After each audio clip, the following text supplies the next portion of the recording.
Hello guys, hari ini aku mengacung bahas-bahas kali tapi. Nonton bareng tapi seram ini. Ceritanya dari Nadia Omarah, yang edit aku mengacung tahu ya. Kenapa mengacung? Bikin video lagi, Kak. Maafnya guys, karena gue malas. Bikin lagi mending dapatin Newton. Ya udah, bye guys videonya. Mau dimulai.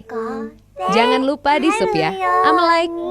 Jadi kisah yang aku sampaikan malam ini dikirim sama Wak kita yang bernama Rapi dari Kalimantan Barat. Halo Rapi. Nah jadi pengalaman horor yang dibagikan sama Rapi ini dialami langsung oleh neneknya yang bernama Nenek Baniah. By the way nenek ini lahir di tahun 1950-an dan pengalaman horor ini terjadi pada saat beliau masih remaja. Jadi untuk memudahkan ceritanya tanpa mengurangi rasa hormat, nantinya semua tokoh dalam cerita ini akan langsung aku sebut namanya aja ya. Nah di sini aku mau menceritakan dulu sedikit tentang latar belakang keluarganya Baniah ini dulu ya. Jadi Baniah ini adalah anak ketiga dari 4 bersaudara. Ibunya bekerja di ladang milik keluarganya, sedangkan ayahnya bekerja sebagai nelayan. Setiap pagi biasanya Baniah ini akan membantu pekerjaan ibunya di ladang. Lalu nanti setelah menjelang sore, Baniah akan pergi ke dermaga untuk mengambil ikan hasil tangkapan dari ayahnya. Dengan pekerjaan ayah dan ibunya itu, Baniah ini bisa dibilang keluarga yang hidup dalam berkecukupan gitu. Selain hidup berkecukupan, bisa dibilang juga keluarganya Baniah ini merupakan keluarga terpandang di sana. Kenapa?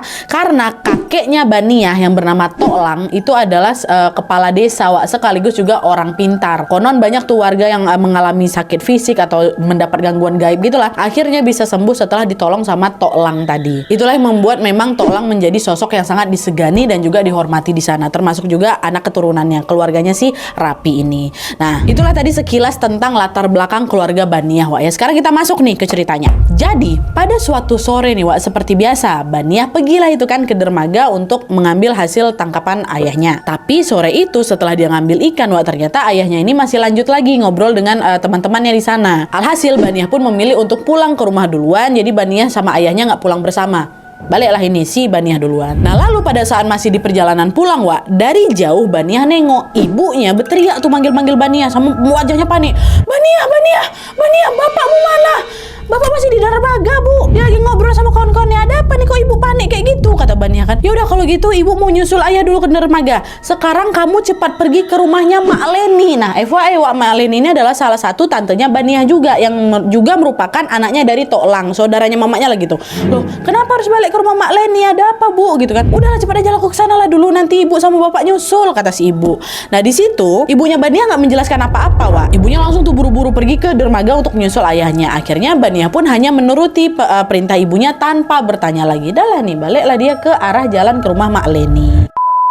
Sesampainya Baniah di depan rumahnya Mak Leni, langkah Baniah ini sempat terhenti karena dia bingung nih, kok rumahnya Mak Leni ramai kali didatangi warga sekitar. Ada apa ini kok tumben ramai-ramai gini gitu kan. Baniah teruslah itu memperhatikan kerumunan itu. Sampai akhirnya pandangan matanya tanpa sengaja tertuju ke sebuah kain kuning yang diikat di pagar rumah Mak Leni. Melihat hal itu Baniah mulai deg-degan tuh. Karena dia tahu kan bahwa kalau kain putih terikat di pagar itu adalah pertanda duka gitu. Akhirnya tanpa membuang waktu lagi Baniah pun langsunglah itu berlari masuk ke dalam rumahnya Mak Leni untuk melihat siapa nih yang meninggal dunia. Nah pas sudah masuk ke rumahnya Mak Leni ternyata di sana udah banyak tuh keluarganya kan pada nangis semuanya. Di sana Baniah juga nengok Toklang, kakeknya Baniah ini lagi duduk sambil gendong sepupunya Baniah namanya Oza. Nah Oza ini anaknya Mak Leni anak tunggalnya. Waktu itu Oza ini nangis gitu sambil peluk kakeknya kan.